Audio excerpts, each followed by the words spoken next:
did say out on Twitter that the first week of LCS was on me. Our draft and preparation was not good, but he did say that they will learn. So I mean, what else are you gonna say? You know? That's true. Like, but it's good that he said it. These boosted players, you know, it's all their fault. If I was playing, I would know. But like, yeah, I like that he owns up to the mistake. But honestly, it's the same story for Origin for me. I feel like we're getting to a point, you know, in League where you can't just go, you know, my bad. Didn't really analyze it too much. Hopefully, you know, we have a lot of information from week 1 right now, and I want to see a different Splyce, and I want to see Vitality from day 2. And it all starts here with the picks and bans in the draft, because that is where they faltered, at least for Splyce. So the first ban out will be the Trundle, coming in from Splyce, and the Gangplank. Well, we kind of expect to see Gangplank now bans on the red side. With a Trundle ban, what we see a lot in Asia, so both in LPL and LCK, is just an insta-lock first pick Alistar afterwards, because Trundle actually does well against him in lane in theory. You can still play his losing matchup decently, but then Alistar just goes up in value, and obviously over there Poppy isn't valued as high, so in Europe maybe Poppy support could be the counter pick, but that could be something that Splyce is looking at. You know, if your pick and bans are failing, look to the superior regions overall and see if you can copy. See if you can learn anything from those regions. And Fiora will be the next ban coming out, along with Ryze, one of the highly contested picks coming out there. Quinn actually coming out as a ban, so maybe some of the potential cheese that I'm So Fresh was hinting at as Trevor was talking to them. And Lulu will be the final ban as well. Still very high pick and ban rate on that champion. First pick, once again, going to be the Tahm Kench. Insta-lock Tahm Kench. I think that's a good opener from Splyce.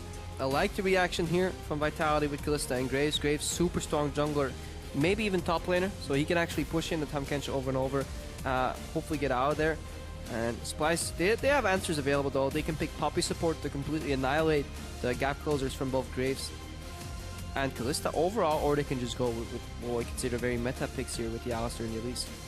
Yeah, pretty meta. Not too much to mention on those. Just good engage, tanky front line. Elise can go a little bit more damage with the front line picked up there.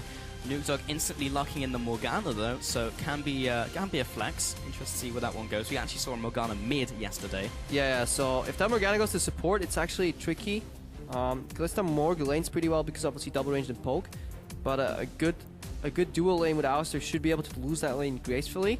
And what happens is in this meta game, when you're having like, you're setting up for 4 picks with a lot of range right here, you may actually lack tank and actual engage, especially since this is not a siege poke comp. You're building skirmish and pick off with the Graves, with the Kalista. I'm not sure if the Morgana will work that great. We saw it earlier in LCK today too, when there was like a Nidalee jungle and a Morg, you know, but nobody was like starting the play. Everybody wanted to follow up on the play, and that may be a little cumbersome here for Vitality overall. Especially when it's all on that binding as well to land. So Graves looks like it will probably be in top lane now, because Lee Sin's been locked in, so probably not going to see Lee Sin top lane anymore. So that is an interesting dynamic, and with Tahm Kench almost certainly being in the top lane, like you mentioned, he will find it very difficult to wave clear up against the Graves, who will just Q the wave, and then Tahm Kench has to CS on the tower. Waiting for the next 2 pickups to come in from Splyce. Hovering over the Corki right now. Yeah, I like Corki mid Ezreal AD carry here, not the other way around like we saw last game. I think blue Ezreal lanes fine into a Kalista matchup, especially if Alistar's there. More importantly, because he can free up the Alistar to roam, and Ezreal should be able to farm on their tower decently well to avoid most danger, and just lane pretty safely because you can always range farm with Q. Corki is okay, it's a little trickier. You do have all-in potential with Q flash from Alistar. The level 3 spike on Corki is a little stronger, so both work honestly. Both AD carries that can play safe enough, that enable their support to roam. And then we're looking at a Twisted Fate in the mid lane. That's risky though. Blind TF on this patch. I talked a little bit about to Feb, and he's like, yeah, you never go a blind TF here. This is so risky, and it has been punished in other regions too. So I need to see what Vitality can do if Nukeduck can just win this matchup straight up. We saw Sencooks actually pick it up towards the end of the summer split and actually had some pretty good results in it, but if you pick it up into a potential counter pick onto Nukeduck, maybe not going to perform so well. Yeah. Against challenger teams, he decimated the side lanes, but it's going to be hard, especially with Morgana potentially in the side lane. The Black Shield comes up and goodbye's done. They could take the, what is this, Giants promotions last year pre-spring, I believe, approach, where Frederick was literally camping mid, and you'd have gold card into Cocoon and try and like snowball the lane that way. So you can shut down a pick like Ahri incredibly hard in the early game, but if Shook counter ganks and they see the Cocoon coming and they flash it aggressively, or they flash out of gold card range and turn it around, the damage will definitely be on the side of Lee Sin and Ahri. So very interesting to see how that matchup will play out. Need to keep our eyes on Sencooks and what Vitality is going to do about that early blind TF pick. With Vitality picking up the Arya as the last pick, though, that moves the Morgana into the bottom lane. So we were looking at kind of a skirmish composition building up, and it still seems to be what we have right here with the Morgana thrown in. Taking a look at the other side, got the poke as well from Splyce, as you mentioned. No tanks and no what you could call pseudo tanks, call it what you want. You know, there's been talks about how Kindred acts as a tank, but I'd rather call them time savers. So stuff like Lissandra that can go into the enemy team, self-ult, then Zonias, it just buys you time. Kindred ult as well, it buys you time. Right now, Vitality, they have full squish and they have nobody to buy them time, so if they get behind, TF gets to late game, Tahm Kench gets to late game, they may have a little bit of issues. And Nukeduck was swapping up to the cleanse as well just before he heads into the loading screen. So we'll see how that one works out as we get into this game. And yeah, the TF coming in there. Once again, you can see those full team compositions on your screen. Once again, make sure to use those hashtags, hashtag SPYWin and also hashtag VITWin if you think Vitality is going to take this game and continue their improvement from day 1 to day 2 in the first week. Because it looked like a different team, honestly. Yeah. But we are about to get into this game. Krepo, the second one that we will be casting at least. Splyce going up against Vitality. Can Splyce actually bounce back after week 1? Because they didn't have the most fantastic showing. We're about to find out as we head into the Rift. I definitely want to see Vitality from game 2 last week. Obviously, the draft was a lot better. Yeah, both teams definitely have clear, different approaches to the game, win condition-wise, what they want to do. They both kind of like skirmishing, though. If you look at the bottom part of the lineup, except for Tahm Kench, I don't think Splyce doesn't mind a big skirmish, so we could see a lot of these skill-dependent exchanges here. And from watching Shook's Lee Sin, that could actually play very heavily into Vitality's favor. Well, speaking of Shook, he did see the invade there by Splyce, and they put down the ward off to the top side as well from Cabochard. Going to be able to clear away this ward. And Hjarnan putting down a ward in the bottom side to see a potential lane swap come out. And the crowd goes wild for that ward kill. I believe we're still cheering for that.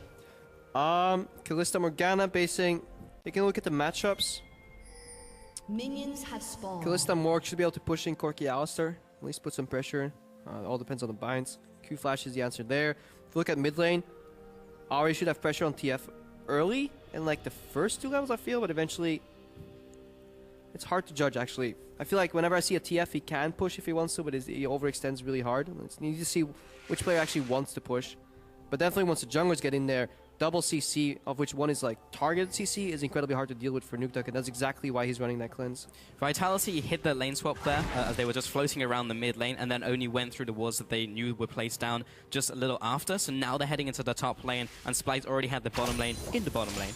So you can take a look at the Keystone Masteries as well. Bond of Stone this time from Nisbet, a change from last game where we saw the wind speakers to give the extra resistances in team fights. So just different goals from team compositions.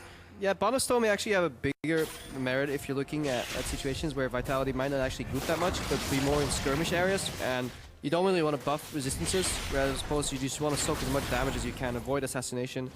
Kasing stopping the counter jungle here, but Vitality clean 2 camps at their side, 1 camp actually only on their side before moving over, whereas I feel like at Splyce, I think they got the full triple camp there, barring a small wolf. Shook is solo jungling right now. Cabo must have grouped already, we can't really see him. Now we see him.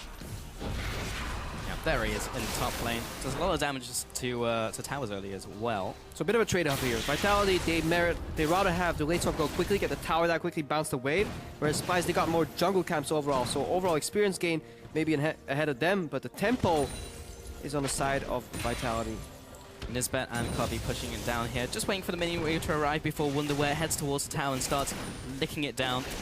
Should be able to take this one out fairly quickly. Going to be slower, of course, than the push from Vitality, as they're already taking down this turret. Want to see if they give all the gold over to Cabochard, or they decide to take some of it for themselves.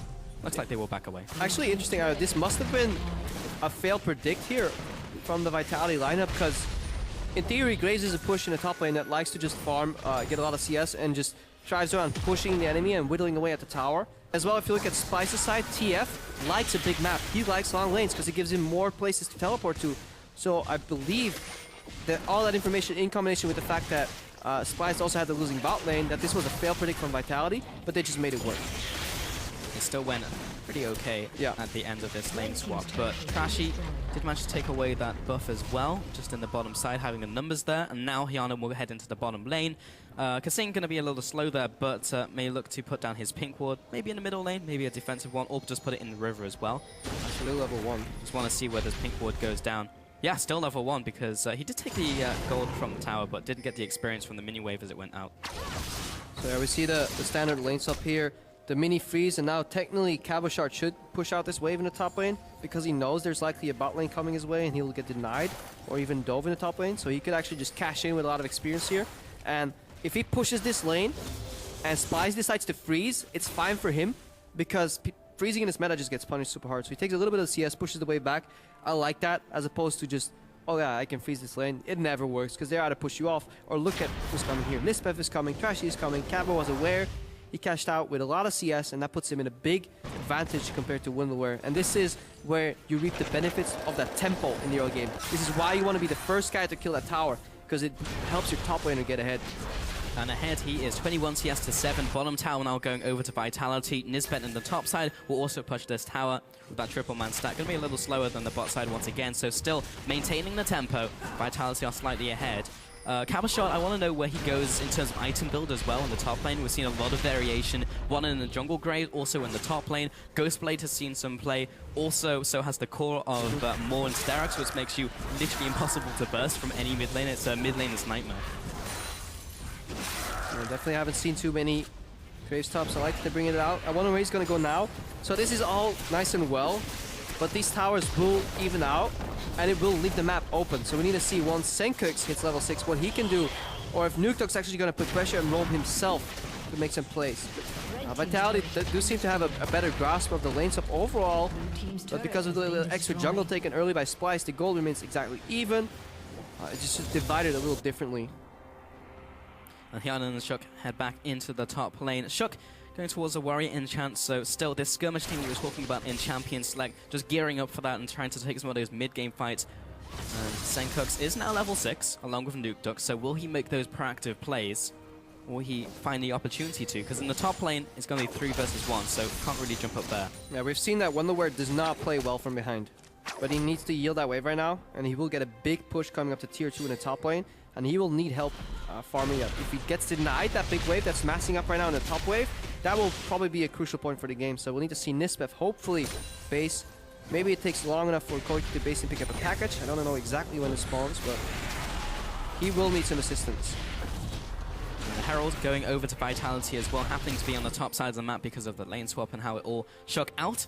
And that will go over to them. So I want to see who they give it to as well. It may indeed be Shook, so he can go for the push, or maybe Kasing as he heads up there. It's going to be Shook. Also gives him the extra damage and movement speed. Movement speed for Lee Sin, so he gets in position. If you have equal movement speed to him normally, he can never get into Q range, because by the time he casts Q, you keep moving, he's out, but with the extra movement speed, you can actually get into positions. Look at Cabo too. He knows he can't farm safely in the bot lane, so he's just gonna base and try and group in the top lane. He sees enough people defending in the top lane, and he alters his path. So Cabo, only what he wants is to farm in the bot lane safely. If he can't do that, he's fine joining in the top lane and teleporting back. The second he sees help from Splyce in the top lane, he returns to the bot. And Vitality is still slightly further ahead with the blue spawn that will also go over to them. Nukeduck was even able to head over and just take it with an Orb of Deception, so that goes over to the middle lane on top of the Herald that Shook now has. So Vitality slightly ahead in this game after the lane swap shenanigans, 600 gold in terms of that one. And continue to push in the top lane. Wonderware will find it difficult to clear this wave by himself, but Hjarnan and Kasing back off. Yeah, and Cabo froze. Like, he's freezing right now in that bottom lane right now, and that's actually pretty rough right now. Cobbett did not manage to push it in, nor did Cobbett push super slow to deny any additional CS or stack a big wave that he can then use for a map play. He just kind of very meekly pushed it in, left some creeps there, and Cabochard is reaping the benefits right now. Leave that there for quite a while. That was actually a big stack of minions, so it's still winning out in the minion war. Lee Sin, just in his jungle, farming away, took the red buff. So 8 minutes into this game, and it's all just been the players moving around the map. Still, Senkux has not used his ultimate yet, so that one is still up. Gone for the Catalyst, in fact. Wow, and he's actually handing it off. He's handing over the freeze to Hjarnan, who's now going to slowly push it out. Something I thought I'd never see Cabochard do. It's like, this farm right here? Nah, you take it. Yeah. Surprising, but he's still ahead of his counterpart, Wonderware. and has now gone for the Serrated Duck. Also with the Swiftness boots. Nukeduck in the mid lane though. Potential. That's Glenn's. Gank He's fine. coming out. Yeah, and the ultimate. So, Yeah, it's Glenn's on wave clear. So now we're looking for potential 5-man dive in the top lane with the gate from Twisted Fate. So we need to see if Cabo gets help. He has that like one-shot wave clear with his ulti too. He can expend, but he's under pressure right now. Can Vitality counter? Do they know this is coming? Well, they do now. Cabashot's going to take the Volatile Spiderling as he waltzes back to his inner turret. It was inhibitor turret rather. Kasing and Shook are already there, so that minion wave is going to evaporate. And now Splyce will look for another play to happen. So it didn't work out this time. Yeah. And most likely won't be able to get the mid lane gank off either. And plus Nukeduck went for the Abyssal Scepter first as well, so he's got so much in his kit to get away, and even if they get on top of him, the AP damage is going to be reduced. Hjarnan in the bottom lane now pushing. Also want to touch on the fact that Shook is 2 levels ahead of Trashy. Yeah, and the biggest problem I have personally with this play is that Hjarnan should never be allowed to do this. AD carry should never be allowed to start pushing at his tier 2 tower all the way up to the other tier 2 tower. That's very hard to say sometimes. Without any wards, blind. All because Splyce went for the super obvious, okay, let's try to dive top play. That got countered.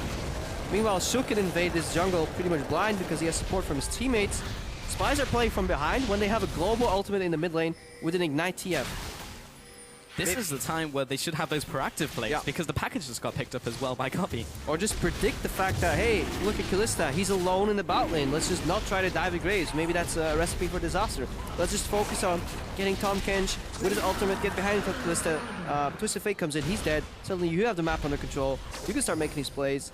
But they're sitting back, going for a very, very obvious play. Vitality, they yield, and then they take something else. Shook has invaded blue buff, red buff, and Trashy is having significant issues farming. The ripple effect is actually very impressive in this game. All off that first turret, Vitality were always slightly further ahead, slightly faster to go for that play.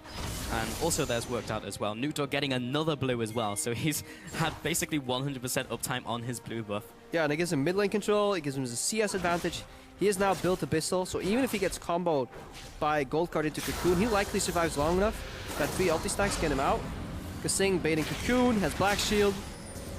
They see them coming from a mile away because the vision right now is there for Vitality. Look at the river, triple pink ward combo. That gives Nukeduck a path that he can move in unspotted, that he can then put pressure on the map.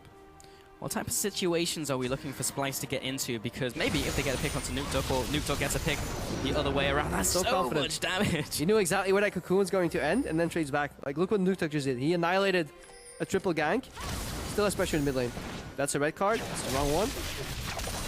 Clears that minion wave, was all intentional, I swear. And now Nukeduck just with 1 Q clears that whole back line, and the wave clear just from Ahri is so strong, and then Cabashot turning up with the Q, that minion wave is gone. Yeah, so security in mid lane in terms of wave clear. That leaves Kasing able to babysit Hjarnan because this time they may actually send TF there to kill him, maybe with Abyssal Voyage from Tahm Kench. Tahm Kench is visible in top lane, so very few pick opportunities though. Even though an open map should play in the favor for Twisted Fate, it's just not happening for Splyce. They're not getting the setup they need. Not getting the setup. Sankuk still has his ultimate to be able to be used, but even if they get, also if they get caught into a situation where it becomes a skirmish, Vitality are ahead in most of their respective roles, if not all of them. So they'll probably end up losing out in those fights as well, unless they get the numbers advantage with the Twisted Fate from a setup situation by them. Shook is actually going to be seen out by this ward, so they have that little bit of information. Can they make anything happen from it? Sankooks is leaning towards the top side of the map, and a lot of pings are coming out from both teams. So ultimately, it looks like this is going to fizzle out. Yeah, Wunderwear is just playing catch up. He doesn't push the waves as quickly as his counterpart do. Shook, this is what we're. Observe this, please. Why are we zooming in on a pink ward? We do not enable cheering for wars here. Oh, we just did. And we're back to. If Rift Scuttler is the. Or Rift Herald, rather, is the main objective on the map that people are taking twice, it means you generally have a boring game. Something's going on. Yeah, I can't disagree. Now, the Rift Scuttler as well, about to go down. Destroyed out there by Splyce as they move into the middle lane. Hjarnan going to do a bit of damage to this turret, and then Sankooks is going to wave clear it because he's Twisted Fate, and he does that. Yeah. So yeah, apparently the reason we zoomed into that pink ward is because it lived for absolute ages. So nobody spots it in the... Producer just yelled in my ear. Didn't you know that ward was alive the entire game? Now it died. If you place it in your base, then it lasts for the whole game. Yep. And if you're winning, they'll never get it. Best So, sports stats, man. Yeah. 100% pink uptime. Nuke Duck. Waiting in the wings. Pick here and Trashy. That's Finds enough. Trashy, almost gets the kill with a small combo. He could have actually just ulted in there and ulted out. But Yeah, but Senkox it's suicide. with So the gold card. that's when you trade. That's when you gotta look. A lot of players go in for that kill, but what did you just get? You chunked would. out the jungler. You would. I know. I likely too at this point. I'm that bad. But you would trade 100% of your health potentially for 20% of his. Whereas killing people is nice for gold, but if you're playing the map, chunking them also sends them back to base for an amount of time. That's when you can set up a map play that then they have no counterplay to. Everything Splyce is trying to set up, something goes wrong. Like the gank gets spotted, the jungler gets put to 20%, suddenly it all falls apart and they have to set up again. And Vitality is a smarter team, they'll see it coming right now, every single time. The small advantages being built up gives them small edges which could ripple and cascade averages. So far, all those small things have added up to around a 2,000 gold lead. This time, Senkox will get his blue buff, which would be nice for him. There we go. Yeah, and obviously the gold gains are slow because both teams are being careful. Like one mistake wipes it out, but if you keep consistently small differences add up to a large amount over time. Ooh, deep insight, but that's actually the way you want to play. Vitality is running a full skirmish composition though, so they kind of need to speed it up at one point. They still have plenty of time. These compositions kind of fall off at like 25, 30 minutes. That's when just tanks start taking over, start really carrying. Like Tahm Kench will become like nigh unkillable. But plenty of time to play the map there. But it's just hard. Neither team is finding an opening on any of these tier 2s. Can't rotate. Both teams have enough combined wave clear if they don't have it alone. Ahri's almost getting to the point where she can wave clear alone if she goes Ludens. But anybody groups with TF, the wave is gone. Anybody groups with Ahri, the wave is gone. There's no split pushers really. Tahm Kench pushes, Graves pushes. Nobody wants to stay around. They're either afraid of a pick or either afraid of a Twisted Fate. So that's why we're seeing it's kind of a lull in this mid game here. And Kobbe will be picking up this one. Very often seeing the AD carries pick up these Rip Heralds for the extra damage and extra movement speed, but also if they decide to split up, having wave clear in multiple lanes as well is nice. Yep. Kjarnan and Kasing heading into the enemy jungle right now, trying to get some aggressive vision down, some more information for them to pick up these small advantages and small plays. Yeah, and what Kasing is doing right here, this is what you have to track. If you see a lot of these quote-unquote like slower, call it boring, call it what you want matches that we've seen even in LCK. Hang on, Trashy. Nuke Duck's waiting in the wings too. It is all broken by vision, and more importantly, deep vision in the enemy jungle, because that allows you to pivot around that point, basically rotate, make some picks. That's what you want. So unless Vitality can really cement some proper deep vision here, say a couple of deep wards and additional pink, it'll be easy enough for Splyce to hold them off for a while. So that's kind of the breaking point of this very stale mid game. It's deep vision and then allows for picks. Second Dragon of the game should be going over to Shook here as well. It's not answering a lot of the questions as well that we have with some of these teams. Vitality from day 1 to day 2 in week 1. Gonna hold that thought for a second because Senkox comes in, lands the gold card, but also gets charmed up. So Nuke Duck is able to get away and has cleanse and has flash. Yeah, he doesn't care. So yeah, that's what's gonna start happening. It's the same way when Unicorns were behind. They just start panicking and they make the play kind of late. I mean, if you have a Twisted Fate, you have a Tahm Kench with his ultimate Abyssal Voyage available, and you have a package, you should be able to make a better play than this. You should be able to force some lane somewhere. Somebody has to be out of position. Whether it's your mistake for not setting up the vision appropriately beforehand to allow yourself to capitalize on that mistake, that may be the case, but going for that play, that is definitely subpar from Splyce.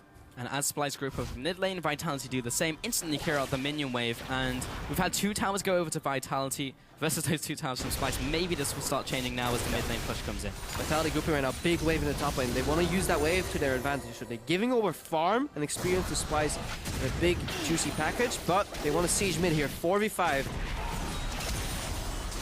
Gets the charm onto Nisbet and the Thunderlords, gets some chunk out, but the wave clear coming in from Kobbe and Senkox is pretty big. Opting towards the Rod of Ages in this game rather than just the pure damage from like a Lich Bane or a Ludens build. Yeah, and that actually, like, failed sieges like that cost you a lot, because not only do you give over the big wave, you allow Splyce to build a big wave of their own. They have counterplay, they get the momentum, because you have to fan out again, you have limited vision, so you need to make sure that you actually get the tower in the first place. This actually helps Splyce a decent amount. Good try by Vitality. They try to make a pick. Hunting Wound away right now. He's tanky though, he's not going to go down. And look at Nuke Duck as well. Complete fog of war around that area. He can't even commit. Even if he technically could kill him 1v1, let's leave that in the middle. He can't, but there's not enough vision to make that play. Trashy could be there, and indeed he was. Kobbe now roaming as well. Doesn't have the package, and Nuke Duck Going a little far forwards. Gotta As I respect. mentioned, he's out of vision, and he respects it. He just goes back to base. It's literally a game of counter dots. I see, if I don't see 4 dots on my minimap, I back out, because that means at least 2 of them can be out here. And if there's at least 2 of them, I'm probably dead. I'm probably the guy that's gonna walk into them. Showing restraint, though. Many other players, such as myself, would go for that next minion wave. Just one more. Just one more, another one. And then Cabochard in the top lane, though. Taking a look at this item build, because I was questioning what he was going to go for at the start of the game. Senkux, he's just going to clear the wave. Goes for the Maw of Malmortius to mitigate some of that burst coming in from a fairly heavy magic damage Quadruple composition. magic damage comp, so Yeah. didn't really touch on that. That's actually combined with the Aegis and the Maw, even though we talked about Vitality not having any tanks, still lost a pretty long while here. Fate's Call comes in, Kasing is thrown in. It's onto Nisbet though, and he has his ultimate, jumps in, Ooh. comes in with a flash, and knocks Cabochard into the team, lines him up for a good Q, but that one will miss, and Shook comes in, lands the Q onto Nisbet. Will he decide to jump in? Now he does, once the ultimate has worn off, and that is first blood, ladies and gentlemen, at 20 minutes into the game. First blood goes down, finally. Oh, Shook looking for a follow-up though onto Wonderwear. However, it is Wonderwear after 20 minutes of farming, and he's Tam Kench. Yeah, and after all, it's wonder where? No, the kid out of this. Better look next time, Crafto. Yeah, but like, yeah, so we'll wait till we get the replay of that play here. Vitality looking to capitalize with potential power, because quite some things went wrong. Also, it was the re-engaging team that ended up getting first blooded. That usually means there's no control in the game. I know I've been really critical here, but really good opening from Vitality. I like that they went for the play, because for Vitality, that play almost had no drawbacks. That was almost the ideal counter play from Nisbet, and it still didn't really work out. We'll have to see how much that gold card from Senkux actually influenced that fight. So, Vitality, they want to open here, because Nuketook is collapsing, and they have Tahm Kench in the bot lane, so they know they'll be 4v5 if Shook comes in. Beautiful R into Q flash here. Senkux flashes in and hits Kasing though. That's questionable. Crashy's out of the fight. Good Graves AoE. I think even if that gold card hit anybody except the support, that fight was still a clear win from Vitality. So good fight from Vitality, and Nisbet. Yeah, did he make the mistake re-engaging? I think it's good to go for that clutch play where you get a 2-man combo. Wunderwear walks in and then flashes out. So you see just Splice not ready to make any play. They panic react and then they do it poorly. Mid laner flashes into gold card to support. Well, they used every single ability, so definitely lacking in overview. It was a nice idea though, as you mentioned. Nisbet's going to get CC'd up here very briefly, and the mid lane seed comes out. But as everyone from Vitality arrives in the mid lane, they'll clear out this minion wave. Spooky Ghosts come out, one goes on to Wonderwear, but he finds Nisbet, and Trashy also walks away. Fun fact, that was the latest First Blood, what a shocker, of LCS so far. The other one was at 16 minutes, so a big difference already, and that was Giant's Elements. We're going to have another player in the mid lane. Oh, Gold cast the minion. He had that one coming, and Hyalan will drag back Kasing into safety, and nothing. I love the ripple effect. If Morg's ulting somebody and you pull her out with face call, you kind of go, no, my tethers. But yeah, Senkux with the ultimate mind game, where you don't want to waste gold card on Black Shield, just throw it on a minion. Usually you do it to BM. This time, yeah, I think he's nervous. He must be nervous because he's a better player than what he's showing right now. Or Spice, they all have a lot of good players, but it's really not coming to fruition. Good Black Shield by Kasing though, and that's why it's so hard to deal with Kalista Morgana as a TF overall, because if you go for the Morg, she gets Fate's Call. If you go for Kalista, she'll have the Black Shield. Unless the Morg is selfish and Black Shield herself, never do that, then yeah, that's the only way you can actually get a kill there. So Spice went for the proactive play, but it's kind of late again, you know, 4,000 gold behind. Very obvious in the short lane. The map is completely wide open, but they actually go for the shortest lane possible, and they don't find a pick. Nuketook now in the bottom lane, split pushing. He's a pretty strong duelist if you take a look at the lineup of Splice. Wonderwear, he probably can't burst them and the team can then react, but Corki is way far behind him. He'll get instantly nuked down. Mid lane, Senkux has now picked up the Abyssal, is a fair ways behind in terms of gold. This will be the third dragon going over to Vitality, and this may be one of those games that we may even see a fifth dragon come out, because that ball starts to get rolling very early into the game. 23 minutes and only three dragons over to Vitality. Yep. So a lot more move speed here right now from the dragon. Kamba's waiting in the base. Potential teleport home guards gank that he can do. Obviously, you get home guards for free right now. Has the swiftness, so a lot of mobility on Vitality's side.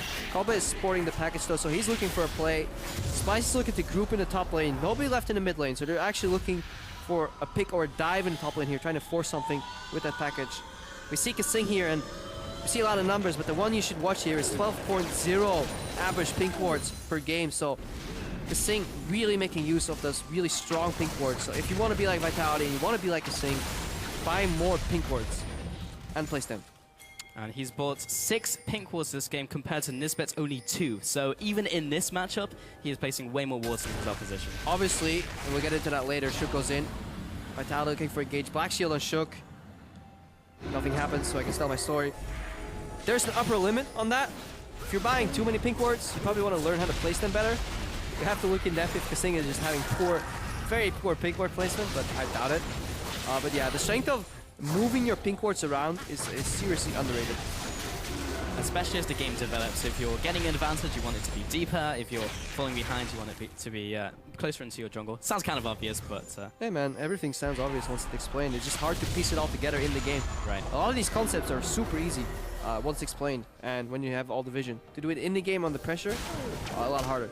Cool little thing that from Nukeduck, he could have opted to send his Q to the wave to instantly wave clear, but they're so comfortable that they're actually using their wave clear abilities to start poking out the enemy too. So they're not worried about sieging at all. So Vitality, yeah, in prime pole position right here to take this game. Take a look at the ways that Vitality can get into a fight as well. It's like a charm landing or Shook landing a Q, but there's not a lot of good targets for him to land a Q and then follow up because he instantly gets CC'd out. Kasing, again, just looking for a binding or, again, the charm from Nukeduck. So it's difficult for Vitality to get into a fight. And you've seen the reactive plays they've had, which are working out very well for them if Splyce go for their fight. And once again, Nisbet's going to jump in. He knocks away Nukeduck, but misses up the combo. Shook is going to get CC'd under the tower, and he goes down. But now the chase comes out from Nukeduck, and it's so many low targets. There's another charge. Picks up 1, picks up 2. Looking for a 3rd kill here as he jumps forwards onto Trashy. Very low, and doesn't get the last Q to finish him off. But Tahm Kench was left in no man's land, and he'll go down for the 3rd kill. 4 kills now over to Vitality, and 3 picked up in that last fight. Yeah, Vitality looking to capitalize with Baron here. Forced fight here. Nisbet went in, completely messed up his combo. Maybe he was trying to do something that we saw Hylissang do last week as well, where you want to knock him into the wall, wait a fraction of a second, then knock him up, maybe to cancel one of the ultimates from Ahri. But it's risky. You knocked him straight over the wall, did not get the combo. At that point, the fight was already lost, and Vitality capitalized with 3 kills, barely 4, and get the Baron. Let's watch that again. So Nukeduck opens with charm. Good reaction. Yeah, with the speed that he was trying to combo, it is likely that he actually went for a combo and he failed it. Good kick here from Shook. Overall, Vitality comes in. Jarvan is really strong. Kasing is just peeling. Wunderwear gets rendered in the back. Just not enough damage after that initial burst. If that fails, if Splyce can't get a combo into straight assassination, they just don't have the damage to win these fights. Especially if Wunderwear is soaking damage, but nobody's returning damage. Just 5 damage dealers on the side of Vitality. It's so hard to deal with. So you need to blow them up. You need to use the fact that they're squishy, and you're not. Splyce could not do that in fact. Also, for anyone out there who's like, ha, he messed up his combo, it's actually a lot harder to get the ones that are further away because you have to time it right versus the ones where you're right next to them and you just go click, click, and then you actually have to wait a second. Also, with the change in timing, a lot of people who used to play a lot of Alistar, that definitely messed people up. Yes, we've had a lot of time now between that and now with the change, but still, it's one of those things that you can see play into matches, and we just saw it right there. Completely agree. Also, if you're playing on 8 ping in this realm and environment, a lot of the gaming houses here in Germany, internet providers, give you like 40 ping. If you're unlucky during peak hours, it's 60 ping. That drastically changes the way you have to combo. It is no excuse. It's just a little more context. But overall, yeah, just you gotta be confident you're gonna nail that play because it's a game changer if you mess it up. And also when he's only one of the few players on the team who can set up those plays, the 2 proactive plays we've seen from Splyce have been from this bet. Yeah, and at least he's going for it. I like teams that are not afraid to make mistakes and at least are making them rather than teams that don't do anything at all. One little note on the combo before we move on is like with the old combo, there used to be a way you could execute it by holding Q at the end of it, and it would kind of auto-cast once W was over. As far as I know, that's no longer possible. So a lot of Alistar mains that had a really easy mechanical combo, like good hit ratio on it, like Mithy, for example. He never missed a combo. He started missing a lot of combos with the change, so definitely rough. Oh, I know that one. But yeah, Wunderwear down here in the bottom side of the jungle. Cabochard pushing this one in very quickly. Now that there's Baron buff, it's really opened up the gold differential. We didn't really touch on it, but Vitality with that Baron have just taken so much on the map. Almost 10,000 gold ahead now from that 4,000 gold they were sitting on for so long. Yeah, and we're seeing some of the weaknesses of this composition. Running tank and then multiple damage dealers is usually fine, but they're all the same sort. Corki from behind is majority magic damage since he relies on rockets. TF purely magic, Elise purely magic damage overall. And every single member here from Vitality is picking up defensive. You have Mob Melchius, Lockhead, later on Banner of Command on Morgana plus Black Shield. You have QSS finished on Hjarnan, and then Nuketook can cleanse out of CC. With the Abyssal, everybody is picking up little snippets of magic resistance overall, making them overall as a unit actually pretty tanky. Which is not what we thought was going to happen in Champion State, when they expected them to go for more mid-game fights and more skirmishes. But we've only really had 2 big fights that have happened this game, and that's just allowed them to itemize very smartly, as you mentioned. And Shook will head into the mid lane. That was another Dragon going over to Vitality. Now the tipping point, the 5th one, will give them Aspect, which is quite big. And Shook doesn't quite get Yeah, especially for 5 damage dealers in these fights. That's gonna be the droplet that makes the bucket overflow. Yeah. If it's not already overflowing. Pretty rough one out. 10,000 gold behind from Splice. And a familiar situation that we saw them time and time again last weekend too. Just left with very little amount of counterplay. And the few amount that they do have, they are misplaying it. But they're a team that are still growing. Obviously, their goals is, I think, middle of the pack team that wants to aim for like the 5th, 6th place in playoffs. It's still attainable after a 0-3 start. But definitely to start doing more work. The spooky ghosts come out. And this is the patch where they get progressively more spooky, because yesterday when we were doing the European Challenger Series qualifier finals, it was only 5.24, so only a consistent amount of spooky. Yeah, that's actually a good change, because you can really tell whether it's worth running around trying to like walk away from like, no, don't get me, or whether you just yield and just take it early. And then because on the short end, it's only 2 seconds now in 6-1 versus 5 if it's at the very maximum range. Before, it was 4 seconds, and that was horrible because you almost had to flash if someone was around. Also, now you can gauge how far they're away too. If you see a maximum spooky ghost come at you, yes, you may be slow for a while, but you know that it's been traveling for a while, so you're actually likely not to get caught. Unless someone else is hanging around there, ready to pounce. Lurking in the shadows. No. But Nuketook will be taking a blue buff. So interesting. Take that one away, but that's the most action that's happening on the map currently. You gotta work on your like National Geography like color casting there. Yeah. In the wild, we see Nuketook pouncing on the blue. Oh, he got it. He got his quarry. Yeah, not quite David Attenborough just yet, Crappo, but we'll get there in about that 2 guy, minutes. I was looking for his name. Overall, yeah, Vitality setting up some side waves. They still want to avoid getting caught. You have to remember Senkux has a global ability to reposition himself. They're setting up the waves. Top lane is pushing, just gonna double check. That wave will actually bounce back, I believe, depending on the melees. There's one missing. So top lane won't be that big of an issue. They're looking to set up mid and bot, forcing the Valk here. That means they can walk up mid. Tahm Kench is 1v2 in the bottom lane, so that might prompt a re-engage here in the mid lane. Potentially engaged coming out. Senkux immediately bound up by Kasingamo, and we'll get the CC down, but the composition is very squishy from Splice, but it's actually Nuketook who is the first one to go down, and this is actually an advantage to Splice. In the bottom lane, though, they are taking so much. Yeah, Wonderware is just watching them take the base. That's just sad. So that was a good engage by Splice, because usually your tank can keep them off a little bit, or at least maybe eat Hjarnan here. Hjarnan should be down. Got him. Wonderware, I want to know if he could do that a little earlier. It sounds like he shouldn't be able to give up 2 towers and an hit before he can deal any semblance of counter damage right there. But good pickup, good reaction. This is what we don't see from Splice, you know. Vitality, you get greedy, you send 2 peoples in the bot lane. We will teleport in with Twisted Fate.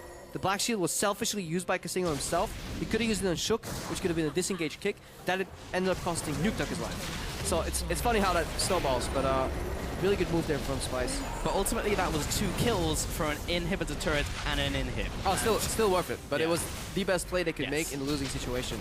Again, they did make another proactive play, which is good to see from Splice. Yeah. Well, technically reactive. Call it what you want. They made a play. It was good. They did something. They did things. People died. Inhibitor just dropped. League of Legends. We had some action. It was Resident Sleeper for a long time in this game, but Nisbet was making things happen for us. So that's I'm actually going to go back on my screen and see like what Wonderware was doing. Oh, so what actually ended up happening is there's no action on the main screen. Nope. That always happens. I got you. Yeah, you got me. You spotting me? Yep. Wonderware actually ran to the fight. So he didn't actually stop because he assumed everyone was going to run to the fight. So Kabashard and Hjarnan just walked into the base, took the tower and the inhib, which was actually already on very low HP, I think. But that can't be because the tower was alive. That's really weird. That's a spectator bug. Yeah. So yeah, they just took the inhib for free, and then Wonderware came down and killed Hjarnan. So that was actually a pretty big mistake from Wonderware. At that point, your job is to protect the base, not join the fight. He eventually got the kill. Cabochard with clearing all this minion wave, pushing minions. And so will Senkux. He will also push minions. Wonderwear in the bottom lane, going to be farming away. Still very tanky though. Yeah, he's very tanky, but Vitality are choosing the option to not fight him instead.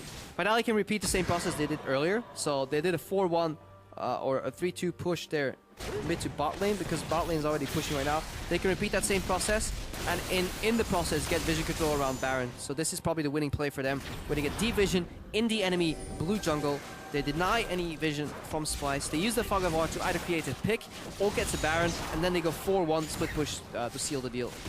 And now Baron is being pressured. All the vision is going over to Vitality, and they'll head back into the mid lane. Again, trying to get a pick with the Spooky Ghost, but not quite there. Maybe they'll be able to get something done. Yeah, good reaction by Vitality. Some teams tunnel vision on that bait, but you really want to make sure you push out mid, go back to D-Ward, push out mid again. We see an engage here, finally from Wunderwear, eats somebody, Abyssal Voyage goes in. He's so far away from the team though, but it is Nisbet who comes with him, so he's very tanky in his own right. And once again gets the pick onto Nukeduck, and that's the first kill of the fight. Hyeonin picks up Kasing, but he actually doesn't go through the wall. Gets the CC down onto Kobbe though, but the rest of the team is not with him. He has to flash away. Senkux looking to get in range, and there's the second kill of the fight. Splyce may be coming back into this. That was a great engage from Wunderwear. Carries in Nisbet, he Q flashes in, 3-man pulverized into knockback onto Nukeduck, who flies straight into the cocoon. This was finally what we were looking for from Splyce, and fantastic engage, and honestly, Vitality did not see it coming. And it had to be this timing as well, because Dragon just spawned, and this would have been the 5th one of the game for Vitality,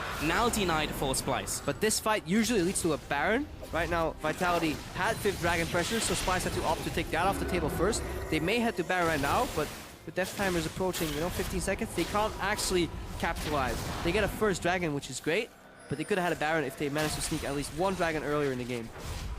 Very true. Cabochard just up there in the upper side of the jungle, and it's difficult for Splyce with that bottom inhibitor being down so far away from where the action will be. Luckily, Wunderwear can do a decent job of clearing out these minions, and he's the one with the teleport, so they should be able to react to Baron if it started up by Vitality. Yeah, he played that fight a lot better, so we gave him some criticism earlier, but he soaked a lot of damage, and more importantly, he was actually purposely walking the skill shots, which you have to do on Tahm Kench, to create room for his allies to really carry that fight. It was a good engage as well, bringing Nisbet with him, the other tanky member. It's always wondering, like, Tahm Kench comes in, it's like, who does he have in his belly? Oh, it's Alistar, run. Yep, get out. Nukeduck did not in that last fight, but he still has his flash and cleanse coming into this next fight. Actually, not a lot of summoners were burnt. It was actually only really from the supports. We're going to wait for this Baron setup to come in now. Yeah, that's the problem. Now they can bait Baron, and they don't have the trigger on the Alistar. They don't have the Q flash. Senkux does have ulti. Wunderwear does have Abyssal Voyage available, but he actually needs to land behind the team right now to actually flank.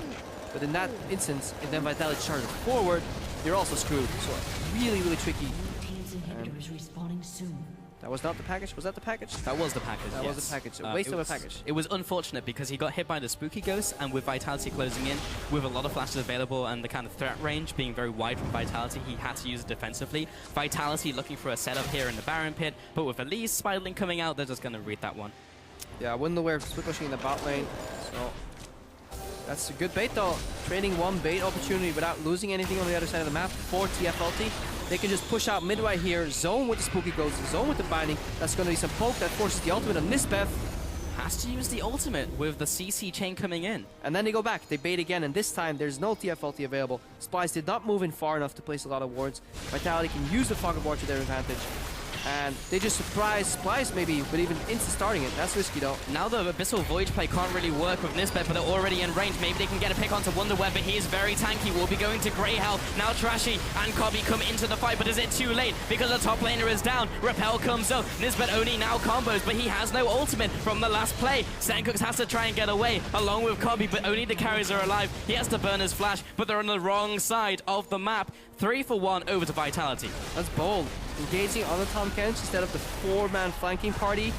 Bold move here from Vitality, but it pays off. They kill Tahm Kench off the through their entire grave health. Kobbe gets caught. That is not good. He's going to be CC'd for what feels like centuries, and that means that Senkux will also go down. Finally, Vitality can go back to the Baron, take this one out, and take a lot in the base of Splyce. Yeah, a lot of control that will come off this Baron. More importantly, they just won another fight, another ace. Gold gap going up right here. 11,000 gold right now. Getting some really, really big item points. Nispev's flash is up again, so we're looking for that. That has to be the game-winning play here. Nispev needs another Q flash into knockback to one-shot one of the members. Yeah, either Hyanon or Nuke Duck would be one of the value pickups. Cabochard, though, sitting in the top lane still, doing a lot of damage. Has gone for that Core of the Maw and Asterix. Also gone with the Ghost Blade, and now picking up the Bloodthirster for additional shield. So it's very difficult to burst him down. Yeah, and just keep your eyes... Well, actually, keep your eyes on this play, and then keep your eyes on the vision later. So they engage on Wunderwear, take him out. He still gets his Grey health off, but they peel upwards, finish up Wunderwear, and then they go on the remaining team members. At that point, once your tank's down, if you can't return any damage while your tank is soaking it, you're probably in a rough position. But you see just the power of tank Tahm Kench there, though. The amount of damage he could soak 1v5 was just... yeah, insane though, honestly. Kobe here gets hit by the bind, really good bind. If that bind misses, this Baron fails, by the way. So this was absolutely crucial. So much damage coming out. Again, these are 4 members without a real tank. Baron will deal a whole heap of damage. Back to the vision point. Kasing has placed 16 pink wards this game. 16. That's Wow. 12. That is 1,200 gold, if I do my math correctly, that he spent on pink wards alone. That is a true support. I'm not alive. And yeah, Kobe still had flash up as well when he died there in that fight. So he probably should have flashed the bind. Really careful. Yes. Likely. But yeah. Still. And the bottom lane Siege now coming in with those Barons up minions. This will be the last chance saloon for Splyce to get a good engage off. As you mentioned earlier, Krakow. That's in Poland, I'm here. We're going to have to get a really good engage from Nisbet. He has his flash, however. Kobe gets chunked before this fight happens. The inhibitor's still alive, but is going to go down extremely quickly. Senkux is trying to get the CC down onto one of the carries. He gets it off, but has to go into Zhonya's. Now he is not in a good position. He will be falling. In fact, he goes into Wunderwear. He spits him to safety, but maybe Wunderwear going down as he goes through his grey health all the way into the Death Chamber. 1-0 over to Vitality, and now they close in for the win. Yeah, grey health into grey screen there for Wunderwear. Nobody there to eat him. Senkux ulti goes out. Pulverized combo from Nisbev. But there's no one to follow up in this fight. Senkux and Kobe are too far back. Senkux pops his ultimate, but where is he going to go? Back onto the spawn pad. There's very little that Splyce can do in this situation, and Vitality are literally just toying with their food as they take down the Nexus itself. Now they go for the final fight, padding their stats in the Fantasy LCS. There goes the Nexus. Vitality take home the win. Slow and steady mid-game there with